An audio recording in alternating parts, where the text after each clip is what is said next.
నా దేవుని దృష్టికి నేను యోగ్యుడిగా యోగ్యురాలుగా నేను ఎంచబడాలి అని మనం ఉద్దేశాలు వాక్యానుసారంగా దేవుని దృష్టిలో మనం ఖచ్చితంగా ఉన్నవారుగా ఉండాలనుకున్నప్పుడు మనం ఎప్పటికప్పుడే మన హృదయాలను సరి చేసుకోవడం అనేది, బాగు చేసుకోవడం అనేది జరుగుతూ ఉండాలి.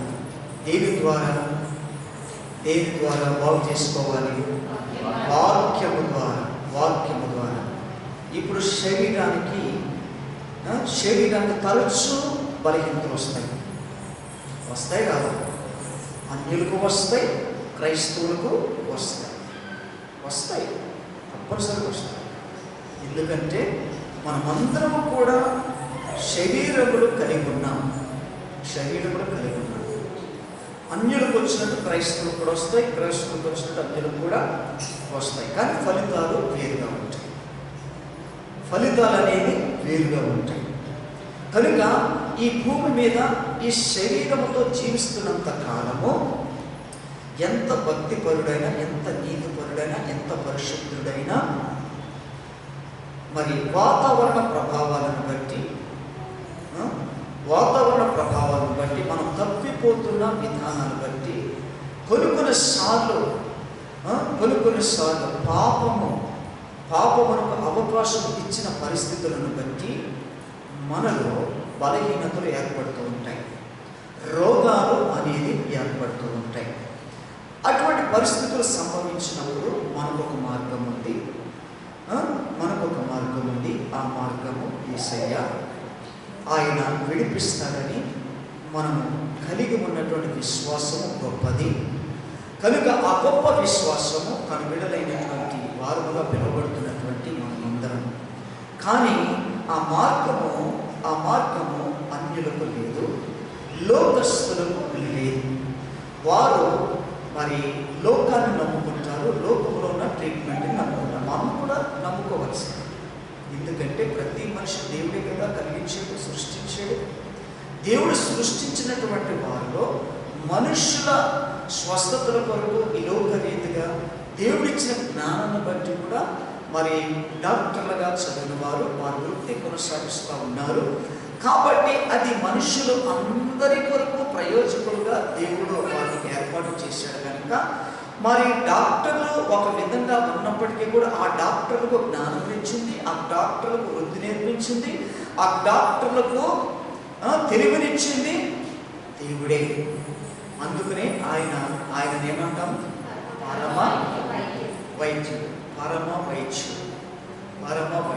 ఎందుకనంటే మొట్టమొదటి వైద్యం అనేది ప్రారంభించింది ఆయనే కాబట్టి మొట్టమొదటి ఎన్ని వృత్తులు ఈ లోకంలో ఉన్నాయో, ఎన్ని రకాల పనులు లోకంలో ఉన్నాయి, అన్ని వృత్తులు ఆయన దగ్గరే ప్రారంభమై ఏ పనుల్లో చూసుకున్నా నీకు ఆయన దగ్గరే పుట్టుక అనేది జరుగుతుంది. కాబట్టి ఆయన పరమ వైద్యుడు. కాబట్టి దేవుని బిడ్డలారా, అది ఆదాము దగ్గరే ప్రారంభించాడు. ఆదాము దగ్గరే ఈ లోకానికి ఇప్పటికీ కూడా ప్రశ్నార్థకమే. ఒక మనుష్యుని ఎముకలను దేవుడు తీయడం ఏంటి? ఆ ఎముకను ఒక స్త్రీగా చేయడం ఏంటి? తనకు సహకారిగా పెట్టడం ఏంటి? తనకు భార్యగా పెట్టడం ఏంటి అనేది ఈ లోకానికి ఇంకా ప్రశ్నార్థకమే. కాబట్టి వాళ్ళ ప్రశ్నలు వాళ్ళకు ఉండనివ్వండి, మనకైతే లేవు కదా. ఉన్నాయా? లేవు కదా. ఉన్నా మంచిదే, దేవుడు మాట్లాడతాడు. అలా ఉన్నవాడితో కూడా దేవుడు మాట్లాడతాడు. కానీ ఆ ప్రశ్నలు ఎప్పటికీ కూడా ఉంచుకోకండి. దానికి జవాబును పొందుకోవడానికి దేవుడి దగ్గర అడుగుతూ ఉండండి. దేవుడు తప్పనిసరిగా ప్రతి ప్రశ్నకు జవాబిస్తాడు. అందుకని నువ్వు మొరపెట్టును, నీ మొదలు నేను చెవి ఎడుతాను. నీవు గ్రహించలేని గొప్ప సంగతులను, గూఢమైన సంగతులు, సత్యాలు నీకు నేను తెలియచేస్తాను. కనుక నువ్వు నిజంగా మొరపెడితే నీకు సమీపంగా ఉంటాను. అన్ని విధాలుగా అంత సహకారం దేవుడే మనకి ఆలోచనించి నడిపిస్తున్నప్పుడు, మార్గం చూపిస్తున్నప్పుడు, జవాబు చూపిస్తున్నప్పుడు, మనంతట మనం చేసిన ప్రతి పాపానికి, మనంతట మనం తెచ్చుకున్న ప్రతి శాపానికి దేవుడే మనకు మార్గం చూపుతూ ఉంటాడుగా. చూపిన మార్గమును కూడా తెలుసుకొని బాగు చేసుకోక మరి అదే స్థితిలో ఉండిపోతాను అని అంటే అది వారి యొక్క దౌర్భాగ్యమైన పరిస్థితి. మూర్ఖ స్వభావం అనుకోవచ్చు, మొండితనం అనుకోవచ్చు, కఠినమైన హృదయాలు మనసు కలిగిన వారని అనుకోవచ్చు. అందుకని ఎవ్వరు కూడా దేవుని దృష్టిలో కఠినులుగా ఉండకూడదని ఏం చేశాడు? మీకు నేను ఎటువంటి హృదయం ఇస్తానన్నాడు? మెత్తని హృదయాన్ని. మెత్తని హృదయం అంటే కఠినమైనది ఉండకూడదు. కఠినమైనది ఉండకూడదు. కఠినమైనది ఉంటే ఏది చేరదు అక్కడికి. మెత్తగా ఉంటే నీరు ఇవాళ రేపు కోవిడ్-19 వచ్చినటువంటి వారి కాలేయాలు, గుండెలు ఏమైపోతున్నాయంటే తెలుసా? వాల్స్ కింద అయిపోతున్నాయంట, గట్టిగా అయిపోతున్నాయంట, గుండెలు గట్టిగా అయిపోతున్నాయంట. స్ట్రోక్ వచ్చేస్తుంది వాళ్ళకి. ఆ వీక్నెస్, ఆ యొక్క రోగానికి గట్టిగా అయిపోతున్నాయంట. గట్టిగా అయిపోతే ట్రీట్మెంట్ మనకు వస్తుందా? చెప్పండి. సలైన్ ఎక్కుద్దా? రక్తం ఎక్కుద్దా? ట్రీట్మెంట్ సహకరిస్తుందా? సహకరించదు. కాబట్టి అటువంటి కోవిడ్-19కి అలా గట్టిగా అయిపోతున్నాయి. సిగరెట్ తాగేవాడి గుండెలు కూడా బొగ్గులాగా అయిపోతున్నాయి. అది కూడా దేనికి కూడా పనికిరాదు. కాబట్టి దేవుడు ఎటువంటి రోగాలకు దేవుడు మనకిచ్చిన ఆరోగ్యకరమైనటువంటి అవయవాలు మనం పాడు చేసుకుంటున్నాం. అది ఏ వైద్యానికి కూడా సహకరించదు, అటువంటి భయంకరమైన రోగాలు. కనుక దేవుడులారా, అవి భయంకరమైన రోగాలు ఈ లోకంలో నుండి అలవాట్ల నుండి వస్తుంటే దేవుడు అవి రాకమునిపే దేవుడు మనలో ఒక రోగాన్ని కనుగొంటున్నాడు. ఆయన మార్పు చెందని హృదయం, యేసు నామమును ఒప్పుకోని హృదయం, యేసు నామమును హృదయంలో చేర్చుకోలేనటువంటి జీవితాలు, ఇవన్నీ కఠినమైన హృదయాలు, కఠినమైన మనస్సు. అటువంటి కఠినమైన మనస్సులు, అటువంటి కఠినమైన హృదయములు ఎవరు కలిగి ఉన్నా ఎంత బలమైన వర్తమానాన్ని వారికి అందించినా, ఎంత దేవుని ప్రేమ వారి మీద చూపించినా, ఏదో చూపించాలి, ఏదో మాట్లాడాలి అని అనుకుంటారే తప్ప ఆ మాట నన్ను బాగు చేసింది, ఆ మాట నన్ను స్వస్థపరిచింది, ఆ మాట నన్ను విడిపించింది అన్న సత్యాన్ని తెలుసుకోక, మార్పు చెందక, ప్రశస్త నా వైపు చూడు, ఇలా కూర్చో, దేవునికి స్తోత్రం, హల్లెలూయా, హల్లెలూయా. కాబట్టి దేవుని బిడ్డలారా, దేవుడు చూసేది ఈ రోగాలు రాకమునిపే మన హృదయాలు కఠినమైతాయని తెలుసు, రాళ్ళ వలె ఉంటాయని తెలుసు. రాయి ఎన్ని సంవత్సరాలు, ఎన్ని యుగాలు నీటిలో ఉన్నా అది రాయిని పగలగొట్టు చూడడం ఒక్క చుక్క తడి ఉండదు. సంవత్సరాలు తరిగిపోతాయి, యుగాలు తరిగిపోతాయి, కానీ ఆ రాయిలో ఒక చుక్క కూడా పీల్చుకునే తత్వం ఉండదు. అతి హృదయాలుగా మనం ఉండకూడదు అనేది దేవుని ఉద్దేశం. అందుకనే రాతి హృదయం తీసేసి ఎటువంటి గుండెని ఇస్తానన్నాడు? మాంసం ఎలా ఉంటుంది? మెత్తగా ఉంటుంది కదా. కాబట్టి ఆ మెత్తని మాంసపు గుండెలోనికి ఏది వెళ్ళాలి? రక్తము ప్రవహించాలి, శుద్ధి చేయబడాలి, రక్తము ప్రవహించాలి. ఆ శుద్ధి చేయబడినటువంటి రక్తం అంతా మన శరీర అవయవాలన్నిటికీ కూడా ప్రవహించాలి. అప్పుడే ఆరోగ్యవంతులుగా ఉంటుంది. నీ హృదయమే ఆరోగ్యకరంగా లేనప్పుడు, నీ గుండె ఆరోగ్యకరంగా లేనప్పుడు, నీ శరీరంలో ఉన్న అవయవాలు ఏ విధంగా ఆరోగ్యకరంగా ఉంటాయి? ఉండదు. కాబట్టి దేవుడు నూతన హృదయము అనే దానిని దేవుడు మనకు పెట్టాడు కనుక, అది తన వాక్యము చేత, తన మహత్తు గల మాట చేత ఆయన మనల్ని బాగు చేస్తున్నాడు కనుక, మనము దానిని అంగీకరించి కఠినమైన రాతి గుండె ఎవరికున్నా, అటువంటి గుండె ఎవరికున్నా ఉంచుకుంటే ప్రమాదం, ఉంచుకుంటే ప్రమాదం. గంటల తరబడి మీకు నేను నిలబడి నేను ఎంత వాక్యం చెప్పినా ఆ రాతి గుండె పీల్చుకునే స్వభావం ఉండదు కాబట్టి అది వ్యర్థమైపోతుంది.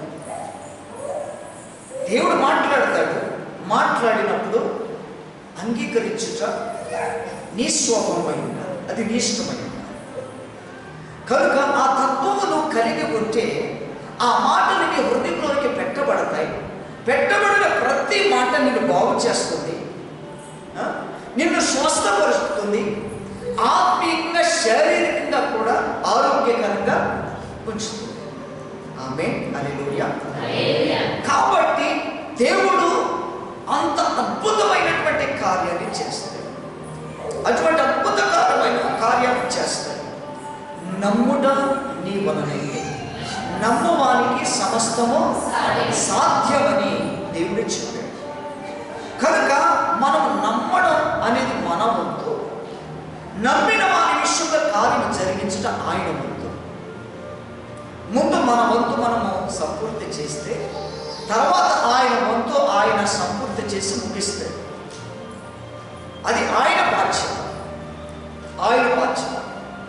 ముందు మనం చేయాల్సింది మనం చేయాలి. మనం తీసుకోవాల్సిన తీర్మానాలు, మనం తీసుకోవాల్సిన జాగ్రత్తలు మనం చేయాలి. ఏంటి చేయాలి? ఎటువంటి కఠినత్వం అనేది మన హృదయానికి అంటుకుని ఉన్నా అది భయంకరమైన రోగముగా మారే ప్రమాదం ఉంది. కాబట్టి మన శరీర అవయవాలన్నీ కూడా కృంగిపోయి కొలాప్స్ అయిపోయే ప్రమాదం ఉంది. కనుక అటువంటి ప్రమాదకరమైనటువంటి రోగము నుండి మనం విడిపించే శక్తి కలిగినటువంటిది దేనికి ఉన్నదంటే దేవుని మాటకు మాత్రమే. ఆమేన్, హల్లెలూయా. కాబట్టి దేవుని బిడ్డలారా, ఆ శక్తిని నువ్వు నిర్లక్ష్యం చేస్తే, ఆ శక్తిని నువ్వు చిన్న చూపు చూస్తే నీకు ఏ ట్యాబ్లెట్ వేసినా పనికి, ఏ ట్యాబ్లెట్ వేసినా పనికి. ఒకవేళ ఆ ట్యాబ్లెట్ నీ శరీరానికి పనికొస్తుందేమో, నీ హృదయానికి అసలు పనికిరాదు. నీ హృదయానికి ఏమాత్రం కూడా పనికిరాదు. కనుక దేవుని బిడ్డలారా, మన హృదయాలు దేవుని దృష్టిలో ఎలా ఉండాలి? ఎలా ఉండాలి? పరిశుద్ధమైన హృదయం. 51 కీర్తనలు, 51 కీర్తన 10వ వచనం.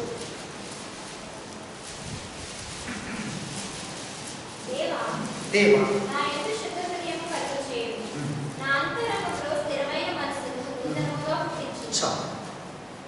ఇక్కడ భక్తుడైన దావీదు మనసారా నోరారా పలుకుతున్నాడు. ఏమంటున్నాడు? దేవా నా యందు. ఎవరి యందండి? మనం ఏమని పలకాలి దేవుని దృష్టిలో? నా నా నా యందు, నా యందు నాకు ఏం కావాలి? శుద్ధ హృదయం కావాలి. నాకు శుద్ధ హృదయం కావాలి. ఇది మనము అడగాలి. దేవుని దగ్గర మనం అడగాలి, అయ్యా నాకు శుద్ధ హృదయం కావాలి. ఎందుకంటే పైన వచనాలు చూస్తే, నేను పాపములో పుట్టిన, నా తల్లి నన్ను పాపములో, చూడండి, నేను పాపములో పుట్టినవాడు. 5వ వచనం, పాపములోనే నా తల్లి నన్ను. అంటే ఆదాము తర్వాత, ఆదాము నుండి పుట్టిన ప్రతి ఒక్కరు కూడా పాపపు గర్భము నుండి జన్మించిన వాడు. ఆ పాపపు గర్భము నుండి ప్రతి మనిషి జన్మించినటువంటి వాడు. కనుక దావీదేమంటున్నాడు? నేను పాపములో పుట్టాను, నా తల్లి కూడా నన్ను పాపంలో ఉండే నన్ను కంది, నా పితరులు కూడా అదే పరిస్థితి. కాబట్టి ఆ పాపము నుండి నేను విడుదల పొందాలనుకుంటున్నాను. అది నీ యొద్దే దొరుకుతుందని నేను తెలుసుకున్నాను. కనుక దేవా నాకు శుద్ధమైన హృదయం కావాలి, శుద్ధమైన హృదయము కావాలి, నాకు శుద్ధ హృదయం దయచి అంటూ కిందేమంటున్నాడు? నా అంతరంగంలో స్థిరమైన మనస్సు. అది నూతనంగా పుట్టాలి. నా అంతరంగంలో స్థిరమైన మనస్సు ఎలా పుట్టాలి? నూతనంగా, క్రొత్తదిగా పుట్టాలి అని ఇక్కడ భక్తుడైన దావీదు గారు దేవునితో మాట్లాడుతున్నాడు. దేవుడిని అడుగుతున్నాడు, నాకు శుద్ధ హృదయం కావాలి ప్రభువా. ఎవరిస్తారు? డాక్టర్ దగ్గరికి వెళ్ళి నాకు నెమ్మది లేదండి, నాకు శుద్ధ హృదయం ఇవ్వండి, నెమ్మది గల హృదయం ఇవ్వండి. ఇది నాలుగు వచ్చి ఇలా మాట్లాడుతున్నాడు. వీడికి ఏమైనా పిచ్చిపట్టిందా? వీడు మొత్తం ఏం మాట్లాడుతున్నాడు? అరే బాబు, నేను ఈ హృదయానికి ఏదైనా తేడా ఉంటే దాన్ని మందులిచ్చి బాగు చేస్తాను, ట్రీట్మెంట్ ఇచ్చి బాగు చేస్తాను, కానీ నేను అదే నేర్చుకున్నాను. మనసుకు మందు ఇవ్వమంటే అది నా దగ్గర లేదు ట్రీట్మెంట్ అని. ఎక్కడికి వెళ్ళాలో ఎక్కడ పంపించాలో అతను కూడా తెలియదు. ఎందుకంటే తన నమ్మకం దేని మీద ఉంటుంది? వృత్తి మీదే ఉంటుంది, తన ట్రీట్మెంట్ మీదే ఉంటుంది. ఉన్నా అతను కూడా ఎవరు నమ్మాలి? తప్పదు. డాక్టర్ అయినా, యాక్టర్ అయినా, ఇంజనీర్ అయినా, ఎవరు నమ్మాలి? అంతే కదా. నేను డాక్టర్ కాబట్టి నేను నమ్మను, నేను ఇంతమందిని బ్రతికిస్తున్నాను కనుక నేను గొప్పవాడిని అనడానికి వీలు లేదు. కాబట్టి దేని బిడ్డలా ప్రతి ఒక్కరు కూడా ఎవరికైనా సరే శుద్ధ హృదయం కావాలంటే, పరిశుద్ధమైన మనస్సు కావాలంటే ఎవరి దగ్గరికి వెళ్ళాలి? పరిశుద్ధుల దగ్గరికే వెళ్ళాలి. ఎవరి దగ్గరికి వెళ్ళాలమ్మా? పరిశుద్ధుడైన దేవుడి దగ్గరికే వెళ్ళాలి. 24 కీర్తనలో అక్కడ మనం చూసుకుంటే 24వ కీర్తన భాగంలో 4వ వచనం చూడండి. వ్యర్థమైన దానియందు మనసు పెట్టకే, కపటముగా ప్రమాణం చేయకు, నిర్దోషమైన చేతులను శుద్ధమైన హృదయమును కలిగి ఉండువాడే. దేని బిడ్డలారా ఆలోచించు. ఎవరు శుద్ధ హృదయం పొందుకుంటారు అని మనం ప్రశ్న వేసుకుంటే దేవుడు ఇస్తున్నటువంటి సమాధానం ఏంటో తెలుసా? వ్యర్థమైన దాని మీద నువ్వు మనస్సు పెట్టద్దు. వ్యర్థమైన దాని మీద నువ్వు మనస్సు పెట్టద్దు. తర్వాత కపటంగా ప్రమాణము చేయి. కపటం అనేది దేవుని దృష్టికి చాలా హేయమైనది. కపటం అనేది అమాయకంగా మాట్లాడు, తెలియకపోతే మాట్లాడు, నీకు తెలియకుండా తప్పు చేయి, దేవుడు అవకాశం ఇస్తుంది. దేవుడు క్షమించడానికి, బాగు చేయడానికి అవకాశం ఇస్తుంది. తెలిసిన తర్వాత కూడా నేను ఇట్లే మాట్లాడతాను, నేను ఇట్లే నడుస్తాను, నేను ఇట్లే ప్రవర్తిస్తాను, ఇది నా నేచర్ అనుకుంటూ అలాగే నడుస్తూ మాట్లాడారనుకోండి, అది ఎటువంటి మనస్సు? చెప్పండి. దేవుని దగ్గర ఒకటి, బయట ఒకటి. దాన్ని ఏమంటాం? కపటం అనేది దేవుడు అస్సలు ఒప్పుకోడు. నటన అనేది దేవుడు ఒప్పుకోడు. దేవుని యొక్క దృష్టిలో మరి ఆయన చేసే కార్యాలన్నీ కూడా రియాలిటీగా ఉంటాయి. అప్పటికప్పుడే దేవుడు ఎటువంటి వారినైనా బాగు చేసేస్తాడు, ఎటువంటి వారినైనా స్వస్థ పరిచేస్తాడు. అటువంటి నేచర్, అటువంటి అభిషేకం, అటువంటి మనస్సు కలిగినటువంటి వాడు ఎవరు? నజరేయుడైన యేసుక్రీస్తు ప్రభువారు. ఇప్పుడు ఆయన నడిపింపులో, ఆయన నడిపించే విధముగా ఆయన పెట్టిన ప్రాణ త్యాగమును బట్టి మనము విడుదల పొందుకుని, ఆ విడుదలను బట్టి మన విశ్వాస జీవితంలో కొనసాగుతున్నాము అని అంటే నిన్ను మార్చినటువంటి ఆ గొప్ప దేవుడైనటువంటి యేసయ్యకు విరోధంగా నీవు అటువంటి మరి నీకు నచ్చిన మనస్సుతో ప్రవర్తిస్తాను, మాట్లాడుతాను, నడుస్తానంటే మరి యేసయ్య ఒప్పుకుంటాడా? యేసయ్య ఒప్పుకుంటాడా? యేసయ్య ఒప్పుకోడు. యేసయ్య ఒప్పుకోడు. కాబట్టి అంటున్నాడు ఏంటంటే, వ్యర్థమైన దాని యందు మనస్సు, అంటే వ్యర్థమైన దాని యందు మనస్సు పెట్టొద్దు అన్నాడంటే అది దేవునికి ఇష్టం లేదు. ఏంటి వ్యర్థమైనదో అనేది తెలుసు, అందరికీ తెలుసు. దేవుడు అటువంటి గ్రహించే జ్ఞానాన్ని ఇచ్చాడు. గ్రహించే జ్ఞానం దేవుడు ఇచ్చాడు, తన బిడ్డలకు మాత్రమే ఇచ్చాడు.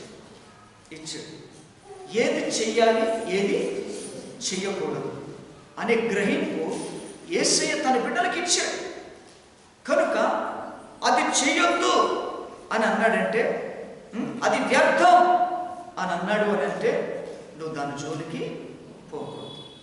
అది ఒక క్రైస్తవుడు నడవలసిన తీరు, అది ఒక క్రైస్తవుడు మాట్లాడవలసినటువంటి తీరు, ఒక దేవుని బిడ్డ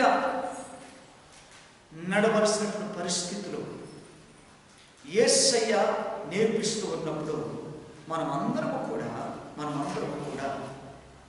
యేసయ్యను చూచే మనం మాట్లాడాలి, యేసయ్యను చూచే నడవాలి, యేసయ్య చేసినట్టుగానే మనము కూడా చెయ్యాలి. ఇంకా ఎవరూ లేరు. ప్రతీది కూడా నీకు ఆయనే నీకు మాదిరి, ఇంకెవరు మాదిరి చూపించేవారు ఎవ్వరూ లేదు. ఎంత గొప్ప సేవకుడైనా ఏదో ఒక బలహీనతకు లోనైపోతాడు, ఏదో ఒక బలహీనత బట్టి పడిపోయే ప్రమాదంలో చిక్కుపడిపోతాడు. దేవుడు అలా కాదు, యేసుక్రీస్తు ప్రభువు వారు అలా కాదు. దేవుని బిడ్డలారా, యోసేపు జీవితం గురించి మీరు ఆలోచన చేస్తే మంచి యవ్వన ప్రాయంలో ఉన్నటువంటి వ్యక్తి. అటువంటి యోసేపు ఒక రాజగృహ ఉద్యోగస్తుడుగా కొనసాగుతూ ఉంటుండగా ఎంతో చక్కటి అందం కలిగినటువంటి వాడు, ఆకర్షించే మనస్సు, ఆకర్షించే మృదుత్వం, ఆకర్షించే సౌందర్యము ఆయనలో ఉంది. ఆయన సౌందర్యానికి, ఆయన ఆకర్షించే మనస్సుకు రాజుగారి భార్య తనను వాడుకోవాలని, తన వైపు త్రిప్పుకోవాలని ప్రయత్నాలు చేసినప్పుడు ఆయన లోబడ్డా? లోబడలేదు. ఎక్కడ కూడా బలహీనత చూపించలేదు.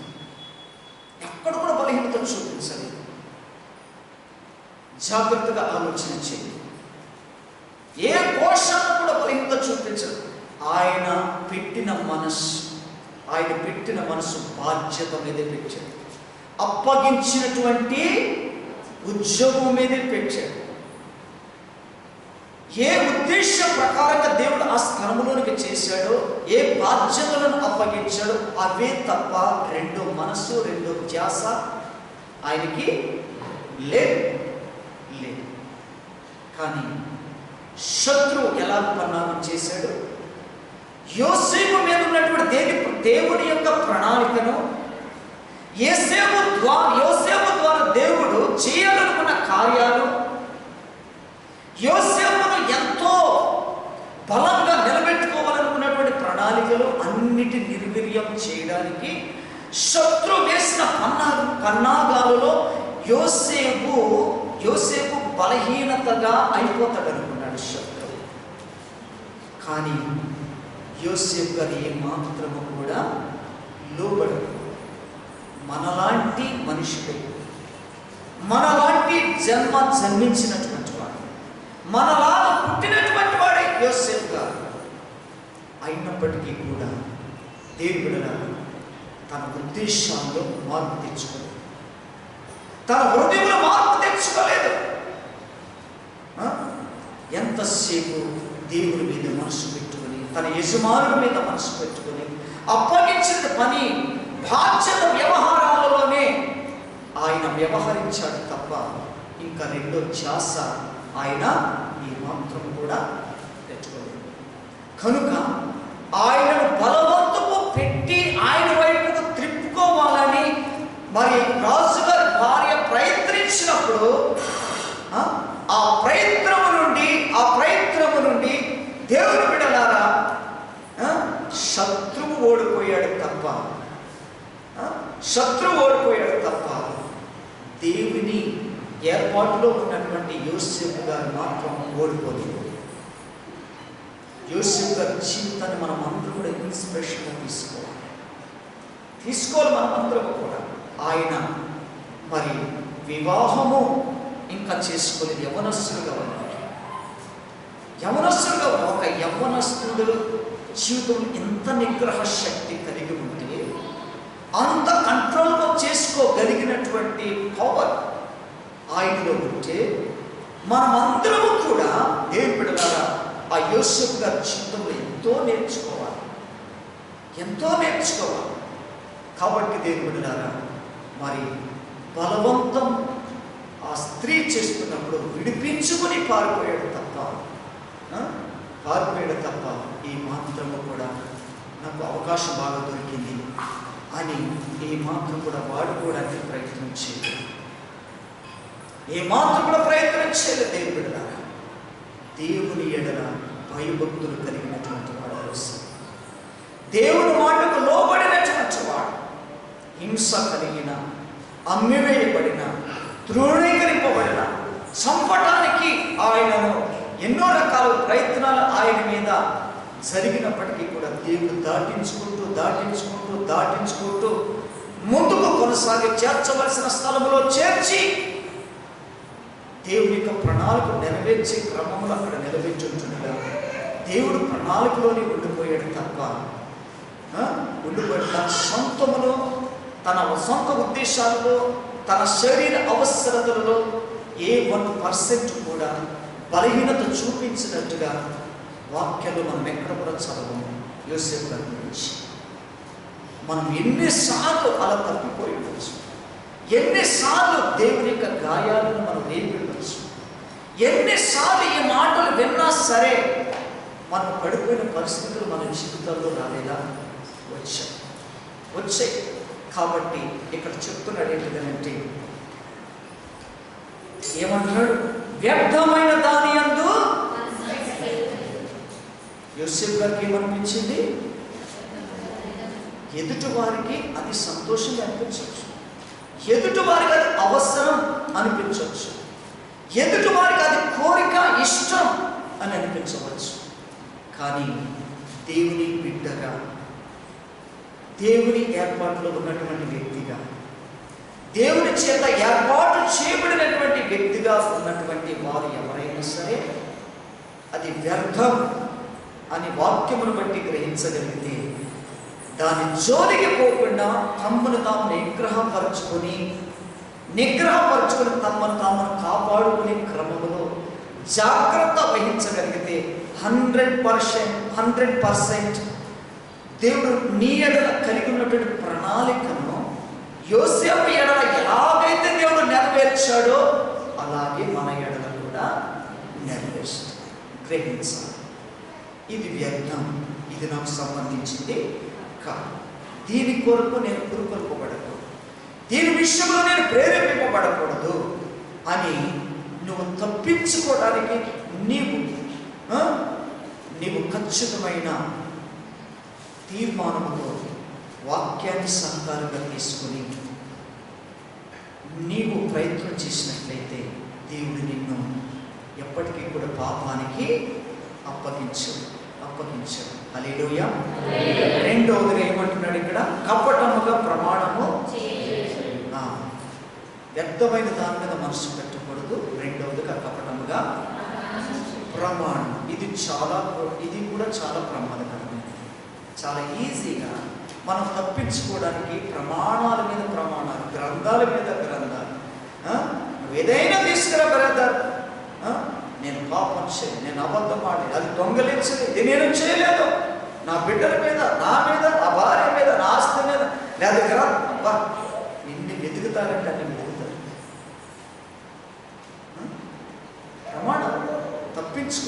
తప్పించుకోవడానికి ప్రమాణాలు చేస్తారు. దేవుడికి తెలీదా? దేవుడికి తెలుసు. అందుకని కపటముగా ప్రమాణము చేయొద్దు.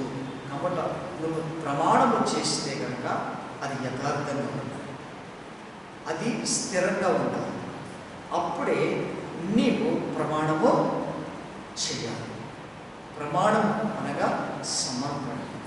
ప్రమాణం అనగా దేవునితో చేసుకున్న నిబంధన, దేవునితో చేసుకున్నటువంటి ఒడంబడిక. అందుకనే వ్యాపారస్తులు ఏం చేస్తారు? కొన్ని ఆఫర్స్ ప్రకటించి, మనుషులను ఆకర్షించుకోవడానికి ఆఫర్స్ ప్రకటించి కండిషన్స్ అప్లై, చిన్న కండిషన్స్ అప్లై, షరతులు వర్తిస్తాయి. ఎప్పుడన్నా మీరు చదివారా? చదివే ఉంటారు, వినే ఉంటారు. కొంతమంది వినరు, చదువు. వాళ్ళ మనసంతా ఆఫర్ల మీద ఉంటుంది. కాబట్టి ఏది చీప్గా దొరుకుతుంది, ఏది చౌకగా దొరుకుతుంది, ఏది తక్కువగా ఉంటుంది అనేది అది చూస్తారు. కానీ ఆ లోపల ఉన్న లోపాలు చూడాలి, ఆ లోపల ఉన్న లోపాలు చూడాలి. కనుక దేవుడి ద్వారా వాడు అలాగ మోసం చేస్తాడు ప్రజల్ని. కాబట్టి మనం ఆ లోపాలకు బలహీనము కాకూడదు. అందుకని మనం చేసే ప్రతి ఒక్క ప్రమాణము దేవుడి దృష్టికి యథార్థంగా ఉండాలి, ఖచ్చితంగా ఉండాలి, స్థిరంగా ఉండాలి. ఆమేన్, హల్లెలూయా. కింద ఏమంటున్నాడు? నిర్దోషమైన చేతులు, శుద్ధమైన హృదయము. ఎవరు? ఎలా ఉండాలి వ్యక్తి? ఎలా ఉండాలంటే ఆ వ్యక్తి ఎలా ఉండాలి? ఒక విశ్వాసి, ఒక క్రైస్తవుడు ఎలా ఉండాలి? పరిశుద్ధాత్మ దేవుడు నేర్పిస్తున్నాడు మనకు. ఎలా ఉండాలంటే నిర్దోషమైన చేతులను, శుద్ధమైన హృదయమును కలిగి ఉన్నటువంటి వాడే వాడు యెహోవా వలన ఆశీర్వాదము. అంతే. దేవుని ఆశీర్వాదానికి యోగ్యుడు ఎవరు అని అంటే నిర్దోషమైన చేతులను, శుద్ధ హృదయము కలిగిన వాడు. దావీదుతో కూడా అనుకుంటున్నారేంటి? ఈ అన్నిటిని ఎరిగే నా దేవుని ఆశీర్వాదం నేను దూరము కాకూడదు అని తన తప్పును ముందుగానే గుర్తుపట్టేసుకొని, అయ్యా నాకు శుద్ధ హృదయము కావాలి, నాకు శుద్ధ హృదయము కావాలి అని అడిగాడు.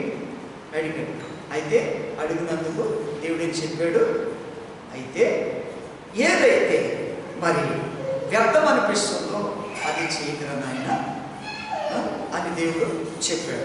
అంతేకాదు తర్వాత ఏమన్నాడు? కపటము అనేది కూడా ప్రమాణం చేయొద్దు, వాగ్దానాలు చేయొద్దు అని కూడా దేవుడు చెప్పాడు.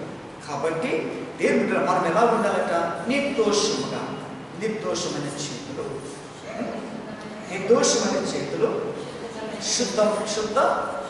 శుద్ధమైన హృదయం. అది మాత్రమే ఉంటే చాలు. నిన్ను నేను ఆశీర్వదిస్తానని చెప్పాడు. ప్రతి ఒక్కరు కూడా ఆశీర్వాదాలు కావాలని పరిగెడతారు. కానీ వాళ్ళలో ఉన్న లోపాలను గుర్తుపట్టరే, వాళ్ళలో ఉన్న బలహీనతలు గుర్తుపట్టరే. మరి అదేవాడు తీసేస్తారు మరి. కాబట్టి దేవుని బిడ్డలు కావాలి, ప్రతి ఒక్కరు కూడా ఆశీర్వాదాలు కావాల్సిందే. మరి ఆ ఆశీర్వాదాలు కావాలనుకున్నప్పుడు ఆశీర్వాదానికి ఆటంకంగా ఉన్న బలహీనతను తొలగిపోవాలి కదా, శోధన తొలగించుకోవాలి కదా. కాబట్టి దేవుడు మనం అందరం కూడా ఆ విధంగానే మన దేవుని సన్నిధిలో అడగాలి. మత్తయి సువార్తలో 5:8 యేసుక్రీస్తు ప్రభువు వారు తన కొండ మీద ప్రసంగంలో చెప్పినటువంటి మాట ఏంటంటే, హృదయ శుద్ధి గల వారు ధన్యులు, వారు దేవునిని చూస్తారట. కాబట్టి దేవుడు బిడ్డలారా, హృదయ శుద్ధి అనేది చాలా అవసరం. ప్రతి క్రైస్తవుడికి శుద్ధ హృదయం అవసరం. శుద్ధ హృదయం ఉంటేనే క్రైస్తవుడు అంటేనే శుద్ధ హృదయం. శుద్ధ హృదయం అంటేనే క్రైస్తవుడు అంటేనే శుద్ధ హృదయం. బాప్తీసం తీసుకున్నంత మాత్రాన క్రైస్తవుడు అయిపోలేదు. గుర్తుపెట్టుకోండి. క్రైస్తవుడు అంటే శుద్ధ హృదయం కలిగి ఉన్నవాడు. దేవుని దృష్టికి క్రైస్తవుడు క్రీస్తును కలిగినటువంటి వాడు ఏం స్వతంత్రించుకుంటాడు? ఎవరిని చూస్తాడు? దేవునిని చూస్తాడు. దీనిని మనం పోగొట్టుకోకూడదు. ఆయన చూచే అవకాశాన్ని మనము పోగొట్టుకోకూడదు. హల్లెలూయా, హల్లెలూయా. ఎఫెసీయులకు రాసిన పత్రిక 2వ అధ్యాయం 10వ వచనం. వాటి యందు మనము నడుచుకొనవలెనని దేవుడు ముందుగా సిద్ధపరిచిన సత్క్రియలు చేయుటకై మనము క్రీస్తు యేసునందు సృష్టింపబడిన వారమై ఆయన చేసిన పని అయి ఉన్నాము. మరియు వాటి యందు మనము నడుచుకొనవలెనని దేవుడు మనలను ముందుగా సిద్ధపరిచాడు. దేవుడు ఎందుకు ముందుగా మనల్ని సిద్ధపరిచాడు? ఎందుకు సిద్ధపరిచాడు? పరిశుద్ధముగా జీవించుటకు, పరిశుద్ధమైన కార్యాలను చేయుటకు. అవే సత్క్రియలు. సత్క్రియలు అనగా మంచి కార్యం, అంటే పరిశుద్ధమైన కార్యం, పవిత్రమైన కార్యం చేయడానికి యేసుక్రీస్తు ప్రభుల వారు ఏం చేశాడట? మనము క్రీస్తు యేసునందు మనమందరము కూడా ఎవరిలో పుట్టాము? అందరూ క్రిస్మస్ రాగానే క్రీస్తు నేడు పుట్టెను అనే నినాదాలను ప్రకటిస్తారు. చిన్న పాంప్లెట్స్ అంటిస్తారు. ఆయన పుట్టాడన్న సంగతి ఇంకా ఎవరికైనా తెలియదేమో అని తెలియజేస్తుంటారు. ఎందుకు పుట్టాడు? మన కొరకు ఎందుకు పుట్టాడు దేవుడులా అని మనం ప్రశ్న వేసుకుంటే అసలు మన పుట్టిక ఆయనలో ఉందని తెలుగుతాం. మన పుట్టిక ఆయనలో ఉంది కాబట్టి అది ఎరిగినటువంటి వారందరూ కూడా ఏం చేయాలి? నా దేవుడు పరిశుద్ధుడు, నా యేసయ్య పరిశుద్ధుడు. కాబట్టి నా పుట్టుక నా యేసయ్యలో ఉన్నప్పుడు ఆయన పరిశుద్ధుడు కనుక నేను కూడా ఆయన సత్క్రియలు చేస్తాడు, పరిశుద్ధమైన క్రియలు చేస్తాడు. నేను కూడా పరిశుద్ధమైన క్రియలను చేయాలి. కనుక నా యేసయ్యలో నా పుట్టుక ఉంది, నా బ్రతుకు ఉంది, నా జీవిత విధానం ఉంది, నా గమ్యస్థానం ఉంది. పుట్టుక మాత్రమే కాదు, నీ గమ్యస్థానం కూడా యేసుక్రీస్తులోనే ఉంది. ఆయన కని మాత్రమే వదిలిపెట్టేలేదు. ఆయన మనందరికి ఎలా ఉన్నాడట? గమ్యముగా ఉన్నాడు. యేసుక్రీస్తు ప్రభుల వారు ఆయన మన కొరకు పుట్టి మన శాపాలను పాపాలను మోసి సిలువ వేయబడి తన ప్రాణమును అర్పించి ఆత్మను తండ్రి చేతికి అప్పగించి సమాధి చేయబడి ఆయన మృతులలో నుండి తిరిగి లేచి సమాధి నుండి తిరిగి లేవడానికి కారణం ఏంటి? లేచడానికి కారణం ఏంటి? గమ్యము కూడా క్రీస్తులోనే ఉందని రుజువు చేయాలి. నేను ఎలాగైతే నా తండ్రి చేత లేపబడ్డాను, నీవు కూడా లేపబడతావు అని రుజువు చేయడానికి పుట్టుకను చూపించాడు.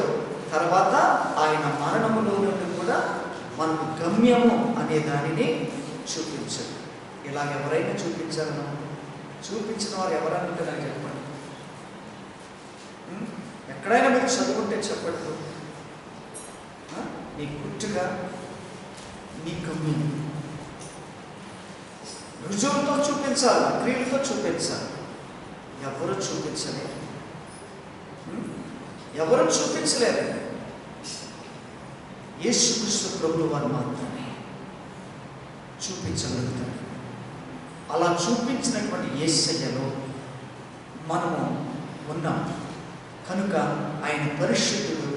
మనం కూడా ఎలా ఉండాలి? పరిశుద్ధంగా ఉండాలి, పరిశుద్ధంగా ఉండాలి అని యేసుక్రీస్తు పుట్టుకను గురించి ముందుగానే ఆయన పుట్టక మునిపే దావీదు గారు ప్రవచించారు. ముందుగానే ఆ యేసుక్రీస్తు పుట్టుకను గురించి దేవుడి దగ్గర అడిగాడు. మనం ఆయన పుట్టిన తర్వాత మన పుట్టుక ఆయన ఉందని మనం అడిగాడు. ఆయన శరీరదానిగా పుట్టక మునుపు ఆయన ఎలాగ గుర్తించుకున్నాడు? నా పుట్టుక కూడా ఎవరిలో ఉంది? యేసుక్రీస్తు ప్రభువు. ఎవరిలో ఉందమ్మా? యేసుక్రీస్తు ప్రభు వారిలో ఉంది అని గుర్తించగలిగాడు. దేవుని బిడ్డలారా, ఈ రోజున ఈ మాటలు వింటున్నటువంటి మనం అందరము కూడా భక్తుడైనటువంటి దావీదు, యోసేపు గారు కూడా, అంతేకాదు ఒక వ్యభిచారి అయినటువంటి సమరయ స్త్రీ తన యొక్క జీవిత విధానం అంతా కూడా తనకు ఏర్పరచుకున్నటువంటి అలవాట్లలో, తన వృత్తిలో, తన బ్రతుకు తెరువు నిలబెట్టుకుంది, అలాగే బ్రతికేస్తుంది. నన్ను కన్న తండ్రి నాకు ఉండగానే తెలిసినప్పటికీ కూడా తనకు గమ్యస్థానం ఏంటో తెలియదు. పుట్టుక విలువ తెలిస్తే గమ్యస్థానం యొక్క విలువ కూడా తెలుస్తుంది. పుట్టిన సంగతి, నా దేవుడు నన్ను పుట్టించడం సంగతి తెలిసినా దాని విలువ ఏంటో ఆమెకు తెలియదు. విలువ తెలియనప్పుడు గమ్య స్నానం అనే విలువ కూడా తెలియదు. అలా తెలియకుండానే ఆ స్త్రీ తన జీవితాన్ని కొనసాగించేసుకుంటుంది. తను బయలుపరిచింది ఎవరు? తన పుట్టుకను గుర్తు చేసింది ఎవరు? తన గమ్యస్థానాన్ని గుర్తు చేసింది ఎవరు? మార్చింది ఎవరు? త్రిప్పింది ఎవరు? నడిపించింది ఎవరు? ఎవరండి? యేసుక్రీస్తు ప్రభువు. ఆయన మార్చాడు. కాబట్టి ఎప్పుడైతే తన పుట్టుకల గురించి తెలుసుకుందో, తన గమ్యస్థానం యొక్క విలువను తెలుసుకుందో, అందరికీ కూడా చాటి చెప్పడానికి మమ్మల్ని పుట్టించిన దేవుడు, మనకు గమ్యస్థానమును చూపించిన దేవుడు ఈయనే. నీకు తెలుసా? ఆయన ఆల్రెడీ మన మధ్యలో ఉన్నాడు. నీకు తెలుసా? ఆల్రెడీ మన మధ్యలో ఉన్నాడు. రండి ఆయన ఎందుకు రండి అని పుట్టుకుని ఎరిగినటువంటి ఆ స్త్రీ, గమ్యస్థానం తెలుసుకున్నటువంటి ఆ యొక్క స్త్రీ అనేకులను యేసయ్య తట్టు త్రిప్పగలిగింది, యేసయ్య తట్టు నడిపించగలిగింది. ఈరోజు ఆ సమరయ స్త్రీ లాంటి జీవితము మనకు లేకపోవచ్చు, అటువంటి వృత్తులు మనం లేకపోవచ్చు. అయినంత మాత్రాన మన హృదయం చెడిపోయి లేవా? తప్పిపోయి లేవా? పడిపోయి లేవా? దేవునికి విరోధంగా ఉన్న పరిస్థితులు లేవా మన హృదయాలు? చెప్పండి. ఆమె తన శరీరాన్ని అపవిత్రపరుచుకుందేమో, కానీ దేవుడు ఏమంటాడో తెలుసా? నీవు ఎప్పుడైతే మోహపు చూపుతో చూసావో అప్పుడే నువ్వు వ్యభిచారం చేసిన వాడు దాన్ని అన్నట్టు. అంటే అప్పుడే చూపును బట్టి హృదయం ఏమైపోయింది? వ్యభిచారము అనే పాపము అంటుకుపోయింది హృదయానికి. కనుక దేవుని బిడ్డలారా, మనం అనుకుంటూ ఉంటాం, నేను వ్యభిచారం చేయలేదు, నేను పాపం చేయలేదు కదా అని అనుకుంటూ ఉంటాం.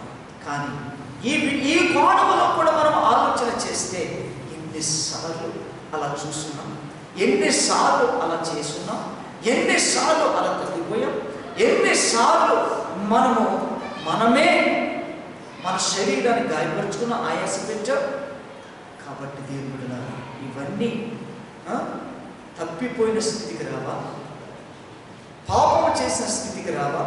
కాబట్టి వాటిని కూడా బాగు చేయగలిగే పరిశుద్ధుడైనటువంటి దేవుడు యేసుక్రీస్తు ప్రభువు. ఆ సత్యాన్ని నువ్వు నిజంగా గ్రహించగలిగితే సమరయ స్త్రీ స్వస్థపరిచి ఆయన తట్టు తిప్పుకున్నటువంటి దేవుడు ఈరోజు మనల్ని కూడా త్రిప్పబడిన హృదయాలతో, యోగ్యత చేయబడిన హృదయాలతో మనమందరము కూడా యేసయ్య మన కొరకు ఎరవబడిన శరీరములో మనము పాలు పొందబోతున్నాం, పాలిభాగస్తులుగా చేయబడబోతున్నాం. ఇది చాలా గొప్ప విషయం. ఈ రోజు నువ్వు సజీవుడుగా ఉండి ఆయన శరీరములో పాలు పొందటానికి నీవు వచ్చావు అని అంటే చాలా గొప్పవాడు, చాలా అదృష్టవంతురాలివి, అదృష్టవంతుడు. ఈ అదృష్టం మరి పొందుకోలేని వారు అనేకులు ఉన్నారు, తప్పిపోయిన వారు కూడా ఉన్నారు. కనుక దేవుని బిడ్డలారా, మీకు తెలుసు తెలియదు, వాక్యం ఏం చెప్తుందో తెలుసా? ఎవరైతే నేను వచ్చు వరకు ఇట్టి క్రమము చేస్తారో, పాటిస్తారో, ఏంటి ఆ క్రమము?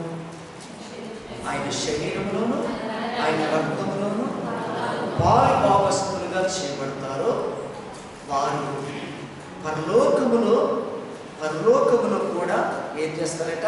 బల్లలో పాలుతారట. ఆ ధన్యత మనకు దొరుకుతుంది. దేవుని బిడ్డలారా, ఆ అవకాశాన్ని మనం కోల్పోకూడదు. ఈరోజు మనకిచ్చిన ఈ అవకాశాలు కూడా మనం కోల్పోకూడదు. మన హృదయాలు సరి చేసుకుందాం, బాగు చేసుకుందాం. యేసయ్య కలిగిన శుద్ధ హృదయం, యేసయ్య మనల్ని కన్నాడు, శుద్ధ హృదయంతో కన్నాడు. శుద్ధ హృదయములో నుండి కారినటువంటి రక్తంతో మనం కడిగాడు, శుద్ధి చేసేది పవిత్రపరిచాడు. అటువంటి పవిత్రమైన పరిశుద్ధమైన హృదయముతో మనం బల్ల ఎత్తుకు చేరి ఆ పరిశుద్ధమైన శరీరంలో, ఆ పరిశుద్ధమైన రక్తంలో మనము పాలుభాగస్తులుగా చేయబడితే పరలోకములో కూడా నీవు పాల్గొంటావు. ఆ బలలో పాల్గొనే బాధ్యత నీకు దొరుకుతుంది. కాబట్టి ఆ అవకాశాన్ని మనం చాలా ఉంచుకోకండి. ఇది నేను వచ్చు వరకు చేయమని దేవుడు ఆజ్ఞాపించాడు. చేయాల్సిందే తప్పదు, ఎక్కడున్నా చేయాల్సిందే. కాబట్టి ఈరోజు వీళ్ళు నాకు అప్పగించాడు. ఈ 11వ నెల ఈ మొదటి వారముగా ఈ యొక్క బల్ల ఆరాధన పాల్గొన్నటువంటి మనమందరం కూడా నా యేసయ్య నాకు ఇస్తున్నటువంటి ఈ శరీరము పరిశుద్ధమైంది, నేను పరిశుద్ధంగా జీవించాలి అని నీవు దేవుడు రాకుండా పర్యంతం వరకు కనిపెట్టుకుని ఉండేవాడుగా ఉంటే, కాపాడుకోవడానికి ఎప్పుడు కూడా ప్రతి క్షణంలో ప్రయత్నం చేస్తూ ఉంటే నీ పరిశుద్ధతను ఎవరు కూడా దోచుకోలేదు. యోసేపు కలిగిన పరిశుద్ధతను, పవిత్రతను దుష్టులు దోచుకోలేకపోయాడు. కనుక నీవు కూడా అలాగా విగ్రహ శక్తి కలిగి నిన్ను కాపాడుకోవడానికి దేవుని యొక్క మాట నీవు హృదయములను చేర్చుకోగలిగితే దేవుడు మనమందరము కూడా ఆ దేవాది దేవునిలో మనం ఏం చూస్తాం? నూతన జన్మనిచ్చినటువంటి మనకు గమ్యస్థానాన్ని కూడా ఇస్తాడు. అది కూడా మనము చూడాలి. చూసే వరకు మనము మన హృదయాన్ని కాపాడుకుందాం, దేవుడి చేతుల్లో కప్పచెప్పుకుందాం. మనమంతా కూడా ఆ విధంగా సిద్ధపడితే బలలో పాల్గొని ముందు కొనసాగుతాం. ప్రతి ఒక్కరు కూడా మోకరించగలిగే వారు మోకరించండి. మోకరిస్తూ దేవుడి సహాయాన్ని కోరుకుంటూ నీవు యోగ్యురాలుగా ఎంచబడుటకు, పరిశుద్ధురాలుగా ఎంచబడుటకు నిన్ను సిద్ధపరచుకో. పరిశుద్ధాత్మ సహాయాన్ని కోరుకో. అలాగా నువ్వు దేవునితో మాట్లాడుతూ నీవు ఆయన విరగబడి